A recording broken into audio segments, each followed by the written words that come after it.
क्या हो अगर कोई आपको और आपके परिवार को 420 फैमिली बोले? सुनते ही गुस्से से आपका पारा हाई हो जाएगा, क्योंकि ये नंबर फ्रॉड, झूठ और धोखेबाजी को रिप्रेजेंट करता है। लेकिन भारत में एक ऐसी 420 फैमिली भी है जो अपनी ईमानदारी, सच्चाई और भरोसे के लिए जानी जाती है, और उसने इस बदनाम शब्द को एक ग्लोबल ब्रांड बना दिया है। आई थिंक सुनकर थोड़ा अजीब जरूर लग रहा होगा, लेकिन मैं बात कर रहा हूँ अग्रवाल 420 पापड़ ब्रांड की, जिसकी शुरुआत तो सिर्फ 150 रुपए से हुई थी, लेकिन आज इस ग्रुप की वैल्यूएशन 900 करोड़ रुपए को भी क्रॉस कर चुकी है। पर दोस्तों, सवाल यह है कि अग्रवाल फैमिली ने कैसे इस कंपनी की शुरुआत अपने घर के एक छोटे से रसोई से की? क्या है 420 नाम के पीछे की सच्ची कहानी, और क्यों दुकानदार इनके पापड़ को खाना तो पसंद करते थे लेकिन बेचना नहीं? चलिए सब कुछ आज के इस वीडियो में हम डिटेल में जानते हैं। अग्रवाल 420 पापड़, जो खाए इसका हो जाए। अग्रवाल 420 पापड़। असल में टाइम था 1960s का। इंदौर के मल्हारगंज इलाके में 16 साल के हुकुमचंद अग्रवाल रहते थे, जो कि 3 भाइयों में सबसे बड़े थे। घर की हालत इतनी खराब थी कि दाल रोटी का इंतजाम करना भी मुश्किल हो गया था। इसीलिए उनकी माँ केसरबाई दिन रात मेहनत करती थी। वो पापड़ फैक्ट्री से लोई लेकर आती और उसे बेलकर पापड़ बनाने का काम करती थी, लेकिन इस काम में उन्हें इतनी कम मजदूरी मिलती थी कि परिवार का पेट पालना भी मुश्किल हो गया था। ये देखकर हुकुमचंद अग्रवाल ने तय किया कि वो भी घर चलाने में अपनी माँ की मदद करेंगे। इसीलिए वो काम की तलाश में लग गए, और फिर जल्दी मल्हारगंज की एक दुकान में उन्हें नौकरी मिल गई, जिससे घर में 2 वक्त की रोटी का इंतजाम करना थोड़ा आसान हो गया था। लेकिन फिर एक दिन कुछ ऐसा हुआ कि हुकुमचंद जी को नौकरी से ही नफरत हो गई। असल में हुआ ये कि दुकान का सेठ सबके सामने ही उन्हें बुरी तरह से डांटने लगा, और ये बात हुकुमचंद जी को बहुत खराब लगी। और उस डांट से उन्हें समझ आ गया कि अगर दूसरों के अंडर में काम करते रहेंगे तो फिर जिंदगी भर यूं ही झुककर जीना पड़ेगा। और तभी उन्होंने सोचा कि अब कुछ अपना करना चाहिए। पर सवाल ये था कि किया क्या जाए, क्योंकि ना जेब में पैसे थे और ना ही कोई खास हुनर। इसी टाइम पर जब उन्होंने अपनी माँ को पापड़ बेलते हुए देखा, तब उन्हें आइडिया आया कि पापड़ का बिजनेस भी शुरू किया जा सकता है। उन्होंने अपनी 150 रुपए की जमा पूंजी ली और बाजार जाकर उससे 5 किलो मूंग दाल, पापड़, खार और बाकी जरूरी सामान लेकर आए। इसके बाद वो और उनकी माँ दोनों साथ मिलकर पापड़ बनाने लगे। अब सवाल था कि अपने पापड़ का नाम क्या रखें, क्योंकि मार्केट में प्रोडक्ट की एक अलग पहचान के लिए नाम रखना तो जरूरी ही था। तभी उन दिनों राज कपूर की फिल्म श्री 420 सिनेमा घरों में धूम मचा रही थी, और फिर हुकुमचंद जी भी अपने दोस्तों की जिद पर फिल्म देखने पहुंच गए। मूवी खत्म होते होते राज कपूर का किरदार उनके दिल में उतर चुका था कि कैसे फिल्म में राज कपूर ने अपने ऊपर लगे 420 के तमगे के साथ ईमानदारी का काम करते हुए अपनी एक नई पहचान बनाई थी। थिएटर से बाहर निकलते ही उन्होंने फैसला लिया कि वो भी अपने पापड़ ब्रांड का नाम 420 रखेंगे और इसे ईमानदारी की मिसाल बना देंगे। इस तरह से हुकुमचंद जी के पापड़ का नाम पड़ा अग्रवाल 420 पापड़।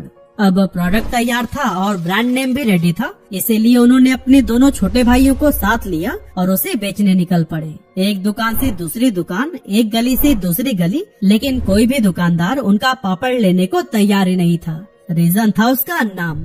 दुकानदार जब नाम पढ़ते थे तो उसका जमकर मजाक उड़ाने लगते थे। इनफैक्ट कई दुकानदारों को तो इनके पापड़ बहुत ज्यादा पसंद आए थे, इसीलिए वो खुद के घर में खाने के लिए उनके पापड़ को तो खरीदते थे, लेकिन बेचने को तैयार नहीं थे। उनका सिंपली यही कहना था कि अगर 420 नाम का हम सामान बेचेंगे तो लोग हमें ही 420 समझ बैठेंगे। अब हुकुमचंद जी परेशान होने लगे कि करे तो क्या करें। उस टाइम ज्यादातर लोगों ने तो सजेशन भी दिया था कि ब्रांड नेम बदल दो भाई, लेकिन ये नाम उनके दिल को इतना घर कर गया था कि वो बदलने को राजी ही नहीं थे। उनका कहना था कि नाम बदनाम है भाई, मैं नहीं, और अगर पापड़ अच्छे होंगे ना तो फिर नाम भी अपने आप ही अच्छा लगने लगेगा।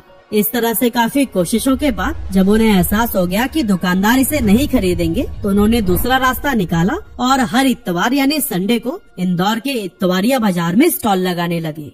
वहाँ पर वो पापड़ परोसते और लोगों को इसे टेस्ट करवाते थे। बस फिर क्या था, स्वाद में वो कर दिखाया जो नाम नहीं कर पाया था।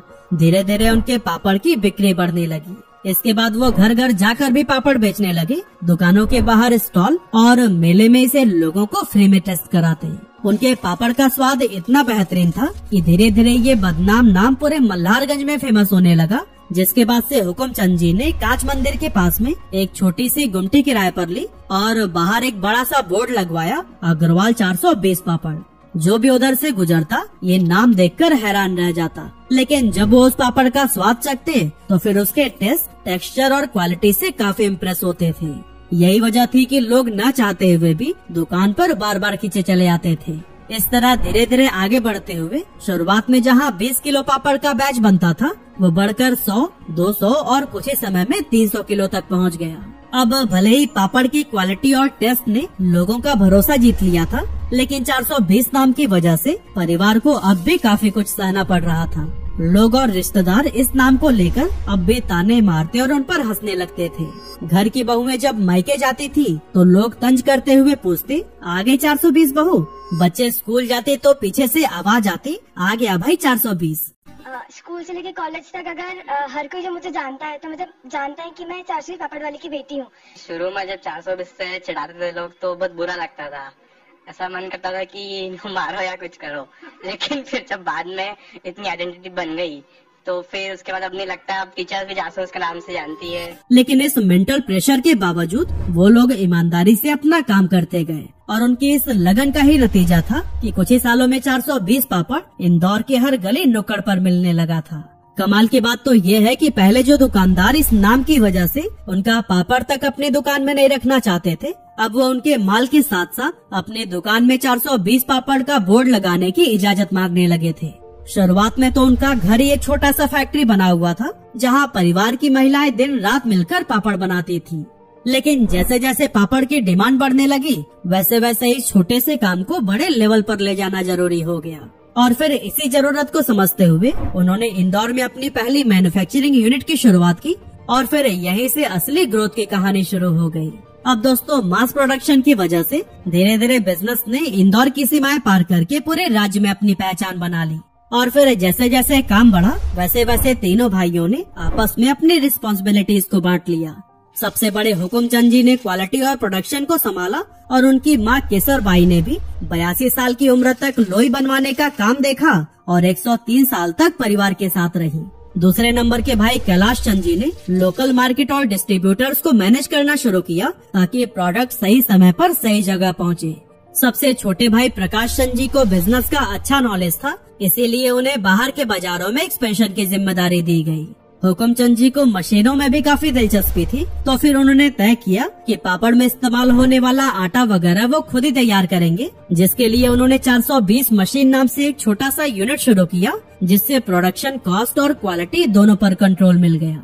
साथ ही ग्रेस, मसाले और दाल जैसे रॉ मटेरियल्स भी खास तौर पर वेस्टर्न इंडिया के चुनिंदा मार्केट से लाए गए ताकि पापड़ में यूज होने वाला हर इंग्रेडिएंट बेस्ट क्वालिटी का हो। और फिर जैसे जैसे बिजनेस बढ़ता गया वैसे वैसे अगली पीढ़ी के बच्चे भी इसमें शामिल होने लगे। करीब 1981 में हुकुमचंद जी के बड़े बेटे नारायण अग्रवाल ने भी फैमिली बिजनेस में कदम रखा और उस टाइम बिजनेस का टर्नओवर करीब 3 लाख रुपए सालाना हुआ करता था। हालांकि परिवार चाहता था कि पहले नारायण जी अपनी पढ़ाई पूरी कर लें, लेकिन फिर नारायण जी ने इसका एक दमदार सोल्यूशन निकाला, दिन में बिजनेस और रात में पढ़ाई। जी हाँ, नारायण अग्रवाल ने नाइट कॉलेज में एडमिशन लिया था ताकि दिन भर वो फैक्ट्री में काम कर सके और रात में कॉलेज की क्लासेस अटेंड कर पाएं। और दोस्तों, उनके इस डेडिकेशन ने परिवार को एक और मजबूत कंधा दे दिया। और फिर आगे चलकर 1986 में हुकुमचंद जी के भतीजे राजेश जी और 1990 में अनूप जी भी इस बिजनेस से जुड़ गए। हर किसी ने अपनी अपनी जिम्मेदारी संभाल ली। कोई प्रोडक्शन देखने लगा, कोई सप्लाई चेन तो कोई मार्केटिंग। और यही रीजन था कि 1990 तक अग्रवाल 420 पापड़ का टर्नओवर बढ़कर 6 लाख रुपए तक पहुंच चुका था। अब दोस्तों, पापड़ की लगातार सफलता ने सबको हौसला दिया कि अब कुछ नया करना चाहिए। और दोस्तों, कैलाश चंद जी को शुरू से ही चटपटे खाने का शौक था, तो उन्होंने एक नया एक्सपेरिमेंट किया, चना पापड़ में मसालेदार ट्विस्ट डालकर। ये नया स्वाद लोगों को इतना पसंद आया कि देखते ही देखते चटपटा चना पापड़ ब्रांड की पहचान बन गया। जैसे जैसे ग्राहक बढ़ते गए वैसे वैसे अग्रवाल 420 ने भी अपनी प्रोडक्ट की रेंज को बढ़ाना शुरू कर दिया। साल 2000 में कंपनी ने नमकीन बनाने की शुरुआत की और यहीं से एक नई जर्नी की शुरुआत हुई। 2005 में उन्होंने इंस्टेंट मिक्सेस की कैटेगरी में भी कदम रखा, जो कि लोगों के बीच में तुरंत ही पसंदीदा बन गई।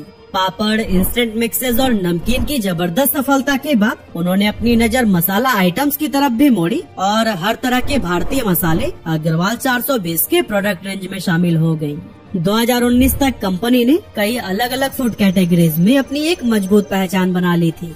आज अग्रवाल 420 सिर्फ एक पापड़ ब्रांड नहीं बल्कि एक कंप्लीट फूड ब्रांड बन चुका है, जो 35 तरह के पापड़, नमकीन, इंस्टेंट मिक्सेस और मिठाइयों समेत 100 से भी ज्यादा प्रोडक्ट्स तैयार करता है।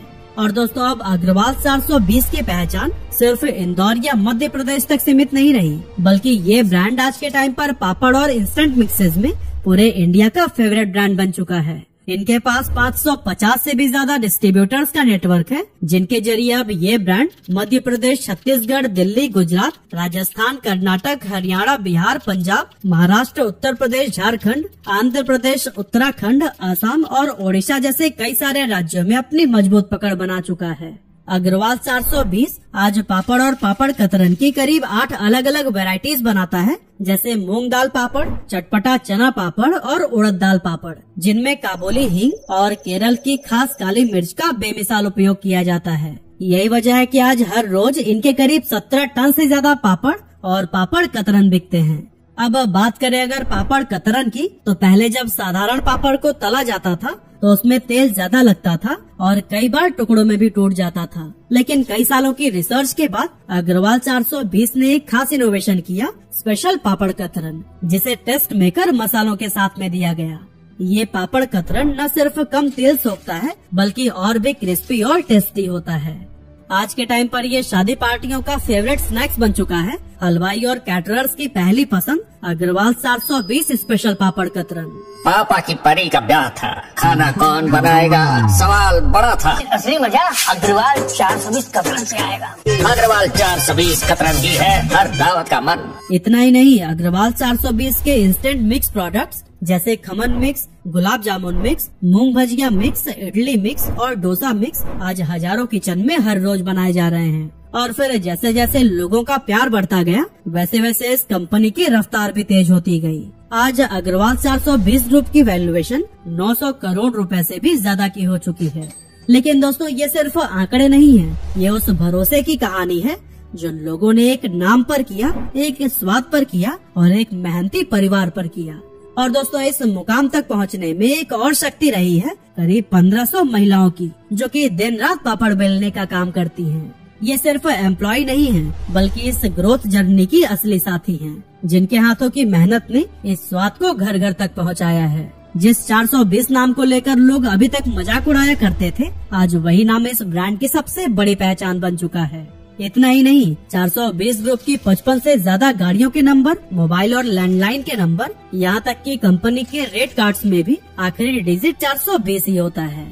अग्रवाल 420 आज इंडिया की ऑर्गेनाइज्ड पापड़ कैटेगरी में दूसरी सबसे बड़ी कंपनी है और हर साल लगभग 300 करोड़ रुपए का टर्नओवर करती है। लेकिन दोस्तों, इस मुकाम तक पहुंचने में सिर्फ मेहनत नहीं बल्कि कुछ शानदार स्ट्रैटेजीज भी रही हैं। तो चलिए अब समझते हैं कि अग्रवाल पापड़ ने आखिर ऐसा क्या किया जो कि बाकी ब्रांड्स नहीं कर पाए। Strategy number 1, bold identity. जहां ज्यादातर कंपनी सेफ और सिंपल नाम चुनती हैं, वहीं हुकुमचंद जी ने एक ऐसा नाम चुना जिसे समाज में अक्सर नकारात्मक माना जाता है, 420। लेकिन उन्हीं की सोच थी कि नाम तो बदनाम हो सकता है, लेकिन अगर काम ईमानदार हो तो एक दिन वही नाम सम्मान का बन जाता है। और हुआ भी बिल्कुल वैसा ही। शुरुआत में लोगों ने मजाक उड़ाया, क्रिटिसाइज किया, लेकिन जैसे जैसे लोगों ने उनके पापड़ का स्वाद, हाइजीन और क्वालिटी देखा, 420 नाम लोगों की जुबान पर चढ़ गया। और आज यही 420 फ्रॉड नहीं, भरोसे और क्वालिटी की पहचान बन चुका है। Strategy number 2, product diversification. पापड़ में जबरदस्त सफलता मिलने के बाद से कंपनी ने उस सफलता पर बैठकर बस उसे एंजॉय करने की बजाय नई नई मार्केट को एक्सप्लोर करने का फैसला किया। और फिर धीरे धीरे ब्रांड को नमकीन, इंस्टेंट मिक्स, बेकरी आइटम्स और मिठाइयों जैसे कई अलग अलग फूड सेगमेंट में भी डाइवर्सिफाई कर दिया। और दोस्तों, यही सोच थी जिसने अग्रवाल 420 को सिर्फ एक पापड़ ब्रांड नहीं बल्कि एक कंप्लीट फूड कंपनी बना दिया। Strategy number 3, in house quality control. Agarwal 420 ने शुरू से ही माना कि टेस्ट और कंसिस्टेंसी इनकी सबसे बड़ी ताकत है।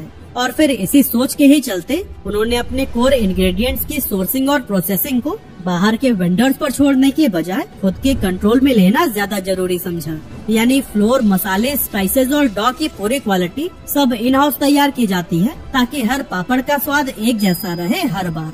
और दोस्तों, इन्हीं बोल्ड और थॉटफुल स्ट्रैटेजीज की वजह से ही आज अग्रवाल 420 एक छोटे से घर की रसोई से निकलकर एक मजबूत फूड एम्पायर बन चुका है।